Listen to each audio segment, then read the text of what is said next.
y avait dans une ville, c'est Dieu, c'est Jésus-Christ qui donne cette parabole à ses disciples. Mais il y avait dans une ville,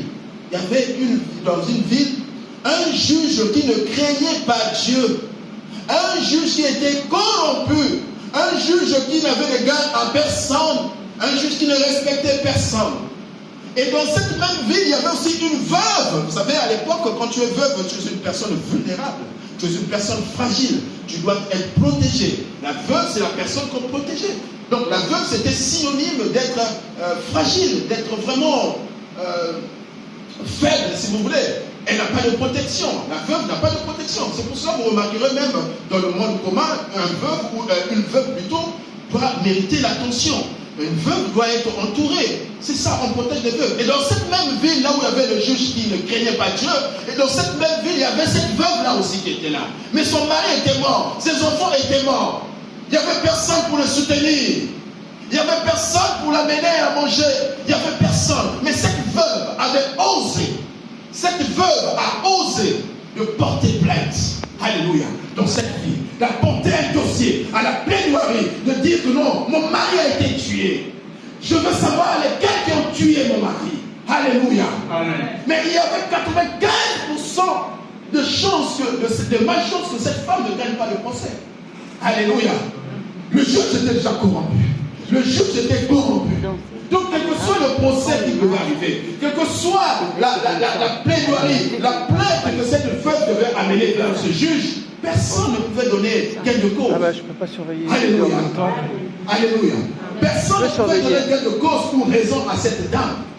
Mais la Bible me dit ici que au verset, il dit néanmoins, parce que cette veuve m'importune, je lui ferai justice afin qu'elle ne vienne pas sans cesse me casser la tête.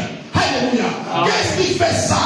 Qu'est-ce qui fait que le juge impoli, le juge qui ne craint pas le Seigneur, le juge qui n'a pas de garde aux personnes, puisse dire à cette veuve que non, mais c'est pas possible, cette veuve, dès que le juge ouvrait ses rideaux du matin, la veuve était déjà là. Alléluia. Amen. La veuve était déjà là. Elle savait que son procès ne pouvait pas avoir gain de cause. Parce que le juge était corrompu dans cette ville. Il n'y avait personne pour soutenir cette femme. Il n'y avait personne. Mais néanmoins, la persévérance de cette dame, la persévérance de cette femme, a fait que ce juge puisse lui accorder gain de cause à son procès. C'est pourquoi? Parce qu'il y avait la persévérance. Amen. La persévérance, c'est la clé de la réussite. La persévérance, c'est la clé de la réussite. Pour que tes projets, pour que tes promesses prennent forme ou prennent forme tes projets, il faut être persévérant. Alléluia. Amen. La veuve avait 95% d'échouer à sa plainte devant ce juge. Mais elle a persévéré. Elle a foncé. Elle était ténace. Elle n'a pas reculé, elle a avancé. Ce matin, je viens te dire, ne recule pas devant des hostilités. Ne recule pas face à une situation qui t'embête. Ne recule pas. Toi, ta mission, c'est d'avancer. Alléluia. Ta mission, c'est d'aller d'avant. Quels que soient les obstacles, quelles que soient les situations qui peuvent se présenter, ta mission, c'est d'aller en avant pour atteindre le projet que tu as mis en face de toi. Amen. Pour que ta promesse se réalise.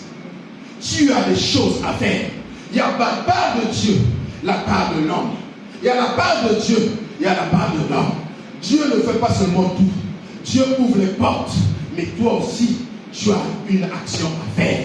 Alléluia. Amen. Vous savez, Lazare était mort 4 jours dans le tombeau. Il n'y avait personne. Il sentait mauvais. Il n'y avait personne. Marthe et Marie disaient, Seigneur, si tu étais là, peut-être mon frère ne serait pas mort. 4 jours dans le tombeau, bien aimé dans le Seigneur. Mais quand Jésus est arrivé, il a dit, Lazare, sors. Avant qu'il sorte, il a demandé aux disciples de ôter la pierre. L'homme a l'action à faire dans toutes choses. Il y a la part de Dieu, il y a la part de l'homme. Pour que la pierre quitte sous le tombe de Lazare, il a fallu les hommes aillent pousser cette pierre. Va ôter cette pierre.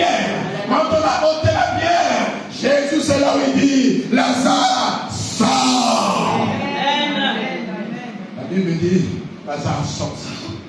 Lazare sorti. Mais Lazare peut être ton projet. Lazare, c'est ta promesse. Lazare, c'est la promesse que Dieu a mis pour toi.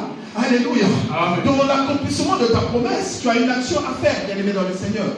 Pour que ta promesse s'accomplisse, tu dois participer. Ne donne pas tout à Dieu. Ne donne pas seulement tout à Dieu. Dieu fera. Non, on lève ce raisonnement. Alléluia. Amen. On lève ce raisonnement que Dieu fera. Non, lève-toi. Lève-toi. Tu dois aller au travail. Tu dois chercher les moyens auxquels pour travailler. Ça, c'est son action à toi. Dieu a libéré le travail dans ta vie.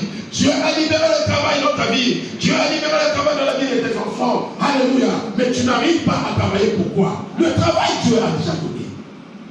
Les papiers, Dieu a déjà donné. Toutes choses, Dieu a déjà donné. Bien aimé, on ne réussit pas sans épreuve. On ne réussit pas sans combat. On ne réussit pas sans combat. On ne réussit pas sans persévérance. On ne réussit pas sans foi. Ça, ce sont des clés auxquelles je suis en train de donner. On ne réussit pas sans ces choses. Si tu continues à dormir, eh bien tu dormiras jusqu'à l'éternité. Mais lève-toi, lève-toi. Et l'Éternel dit même, réveille ma mémoire. Ésaïe 43, verset 26, il dit, réveille ma mémoire. Réveille ma mémoire. Plains-toi, discute-toi. Dis, parle, discutons, parlons toi et moi. Tu dois parler avec Dieu. Alléluia.